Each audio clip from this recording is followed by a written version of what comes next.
Governor Bush, I want to turn, and it's very relevant given the events in Paris tonight, which are going to turn out to be almost certainly the work of Islamist fanatics, many of whom are not from within France or recently unassimilated in France.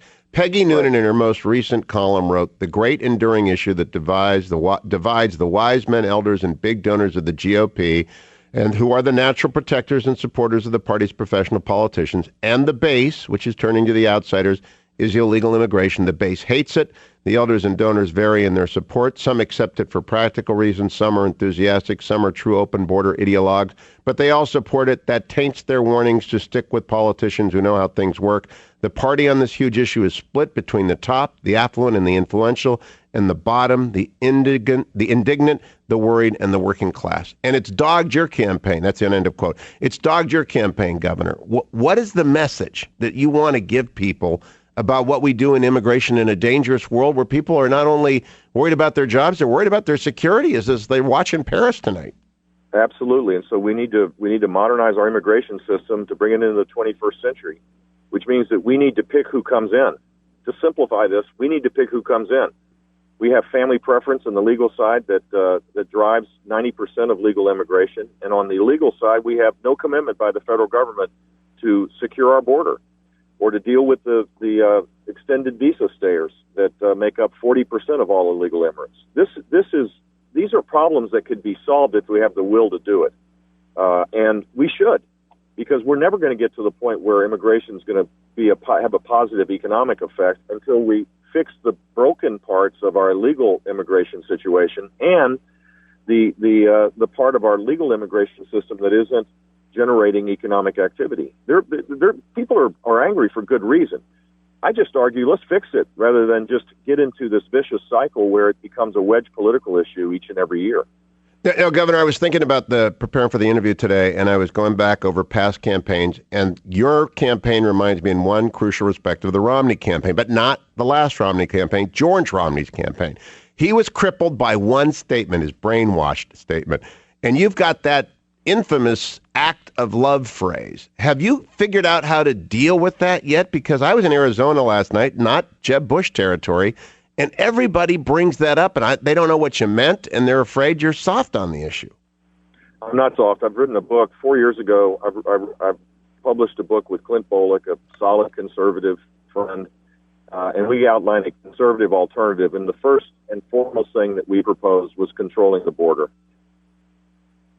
And how do you go about that? Is it a wall? Is it because that has become... It's a wall where appropriate, yes. Using GPS technology. It's forward-leaning the Border Patrol, where there's reluctance to do that so that they're on the border.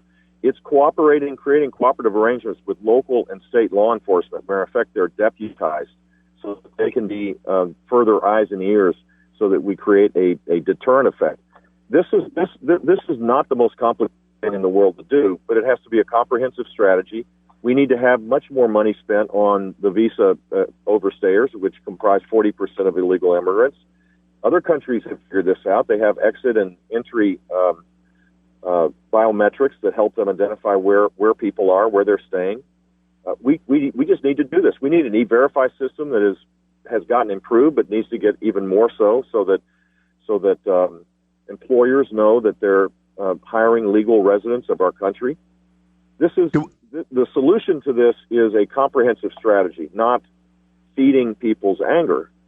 That politically may be effective in the short run, but it's not going to solve the problem. Do we need an absolute ban? You can't build a wall. You can't build a wall. It's just a wall. If you built a wall, you'd have United States citizens on the south side of the wall. And I don't think anybody wants that. I didn't follow that part. You broke up a little bit there, Governor, so I'll ask you to repeat that. What did you say about the wall?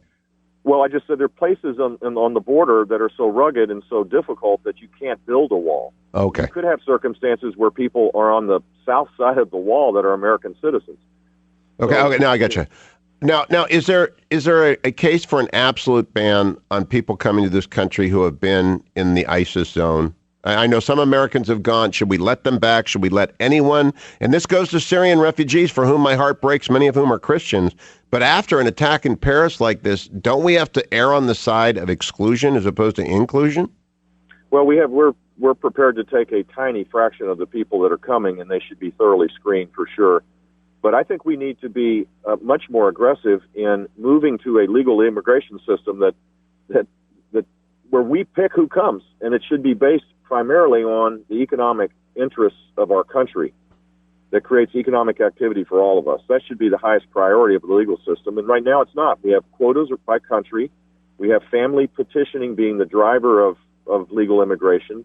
We have the broadest definition of family, spouse, minor children, like every other country, and adult siblings and adult parents, which is where you get what's called chain migration, where you just have this cascading out of more and more people petitioning more and more family members.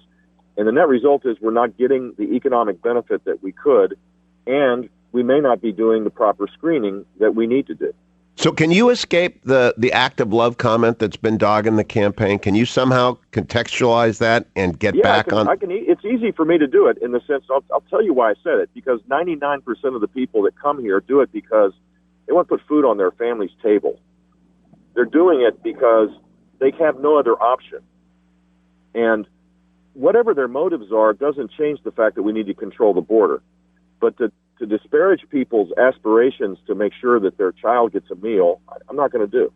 So can a Republican make it clear that we need to control our border? We need to pick and choose who comes in. So a last question: can a Republican primary voter trust you to be as tough on illegal immigration as they can, for example, Donald Trump? Donald Trump doesn't have a practical plan. It's not a question of toughness. It's a question that his plan is not practical. They can trust me for sure because I have a proven record of having a backbone, taking on very powerful interests each and every day when I was governor. And when they hear the record of taking on the teachers union, the public union, the trial lawyers, all of these vested interests in my state and winning because I had a heart for people to rise up and I took on very powerful interests because I thought that was my job. Trust me, I can do the same thing in Washington, D.C. because I've done it already.